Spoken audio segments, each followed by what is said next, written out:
क्या एक पूरी यूनिवर्सिटी पर बुलडोजर चलाया जा सकता है?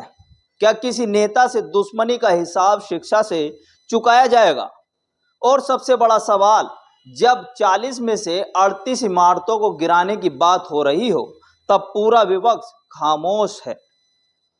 जय हिंद दोस्तों, मैं हूं मोहम्मद साजिद और आज हम बात करेंगे उस मुद्दे की जो सिर्फ आजम खां का नहीं बल्कि शिक्षा, लोकतंत्र और विपक्ष की भूमिका पर बड़ा सवाल खड़ा करता है।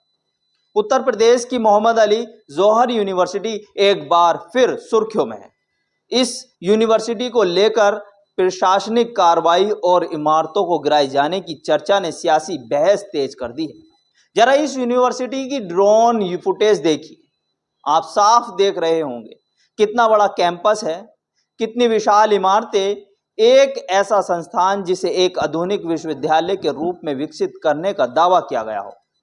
अब सवाल यह है कि अगर इन इमारतों को गिराने का फैसला लिया जाता है तो इसका असर सिर्फ एक व्यक्ति पर पड़ेगा या उन छात्रों पर भी जिनकी पढ़ाई इस संस्थान से जुड़ी है। अगर किसी निर्माण में कानूनी गड़बड़ी है तो कानून अपना काम जरूर करेगा, लेकिन क्या समाधान हमेशा बुलडोजर ही होगा? क्या शिक्षा से जुड़े संस्थानों के मामलों में ऐसा रास्ता आखिरी विकल्प होना चाहिए? और अब सवाल विपक्ष से भी होना जरूरी है। अगर विपक्ष मानता है कि यह मुद्दा महत्वपूर्ण है तो उसे अपनी बात जनता के सामने रखनी चाहिए। अगर विपक्ष को लगता है कि कार्रवाई सही है तो वह भी खुलकर कहे, लेकिन सबसे खराब स्थिति है खामोश रहना। अगर विपक्ष ही खामोश हो जाएगा तो फिर लोकतंत्र में सत्ता से सवाल पूछना विपक्ष का काम है। अगर विपक्ष किसी मुद्दे पर चुप रहता है तो जनता ये सवाल जरूर पूछेगी कि उसकी भूमिका क्या रह गई है। आज ये बहस सिर्फ एक यूनिवर्सिटी की नहीं है, ये बहस इस बात की भी है कि शिक्षा संस्थानों से जुड़े विवादों का समाधान किस तरह होना चाहिए और लोकतांत्रिक संस्थाओं की भूमिका क्या होनी चाहिए। अब आपकी बारी है।